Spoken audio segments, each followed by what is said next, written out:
there is a hole in Canada that eats money. It has been eating for 231 years because it has eaten family fortunes, one after another.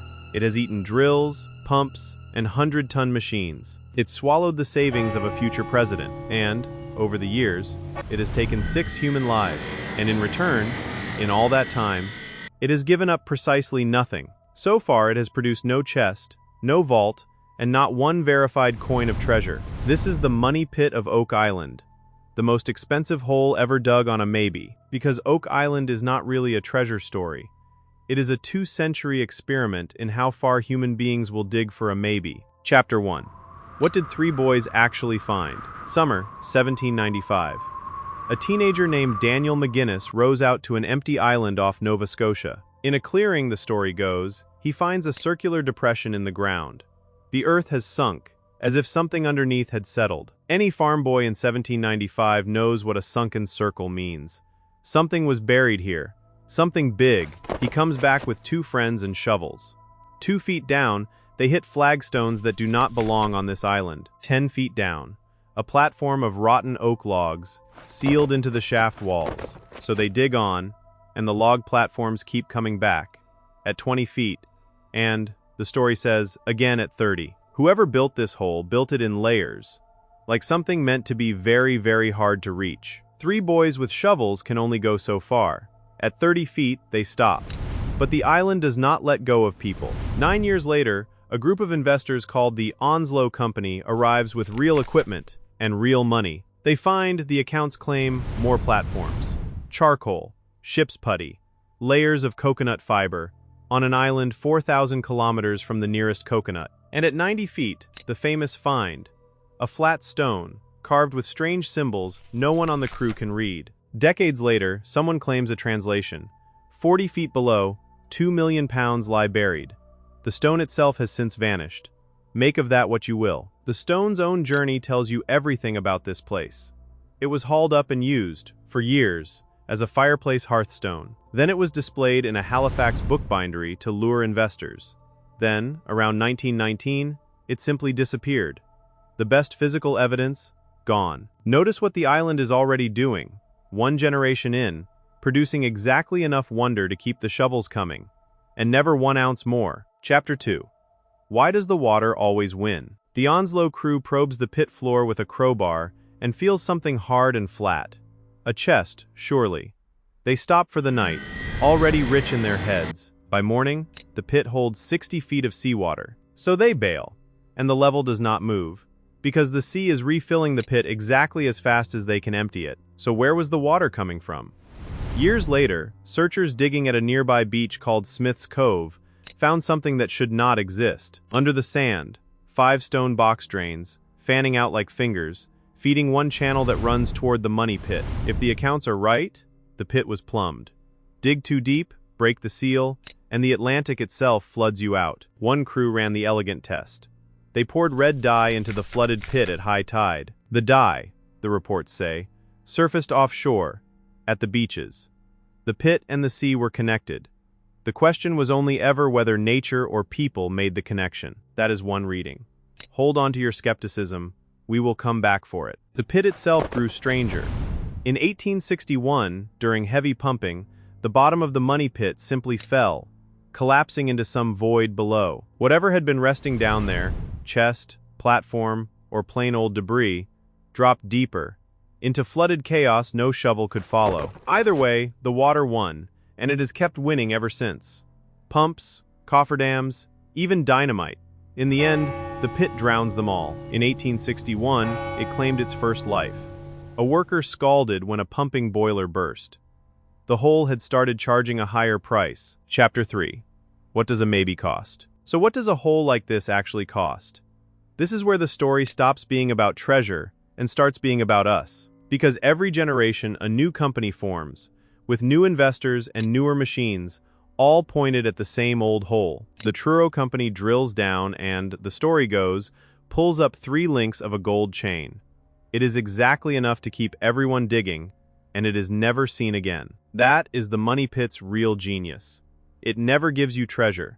It gives you just enough hope to keep paying. In 1897, the drills brought up the strangest find yet. a scrap of parchment, smaller than a fingernail, with 2 ink letters on it. Parchment means documents. Documents mean a vault. Or, it means a scrap from some earlier searcher's own papers, chewed up by a century of drilling. The island never says which. That same year, the rope on a hoisting bucket slipped, and a worker named Maynard Kaiser fell to his death. The price kept climbing. By 1909, the maybe had reached New York money.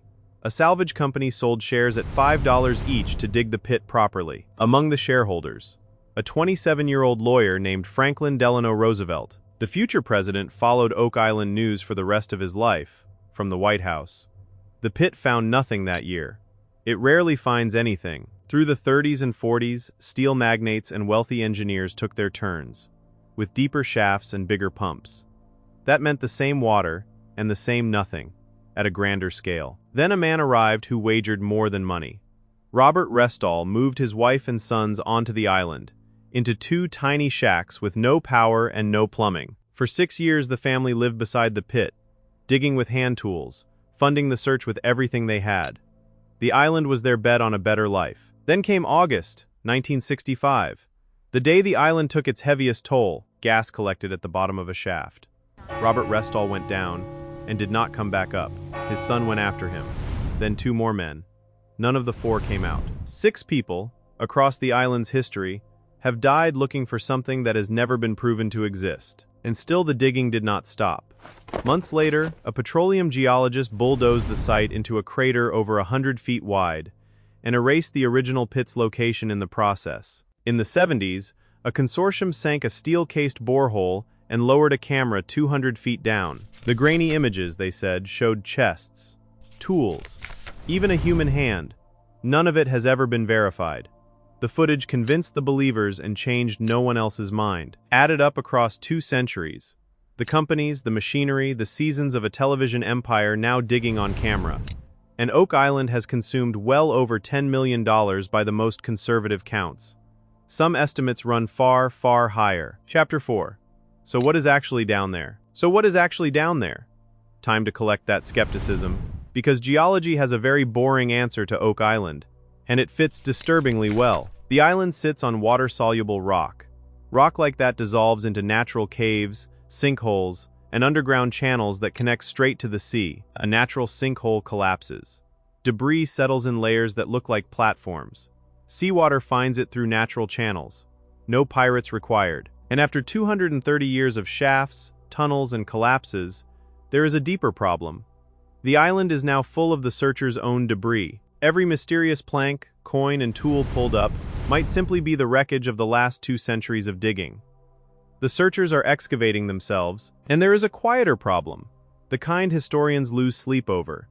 Nobody wrote any of this down when it happened. No newspaper from 1795 mentions the discovery. No diary. No land record. The earliest written accounts appear more than 50 years later, retold, secondhand, by people raising money for the next dig. The log platforms every 10 feet. The block and tackle over the pit. The inscribed stone.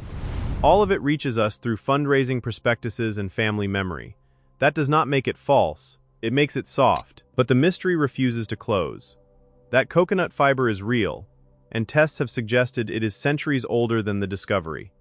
The box drains were reported by too many crews to wave away easily. So the theories grew to fill the hole.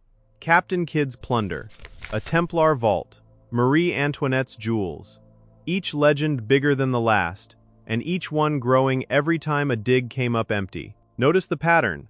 The less the island gives, the grander the theories get. The emptiness is doing the storytelling, which brings us to the strangest twist of all, the one nobody in 1795 could have predicted. In 2014, 2 brothers from Michigan who grew up on the legend bought into the island and brought film crews with them. Their televised dig became one of the most watched shows in its channel's history, season after season. They surfaced bone fragments, old coins, and a lead cross, and yet verified treasure recovered still stands at 0. Sit with the irony. After 200 years of consuming money, the money pit finally turned a profit, not by giving up its treasure, but by becoming the treasure.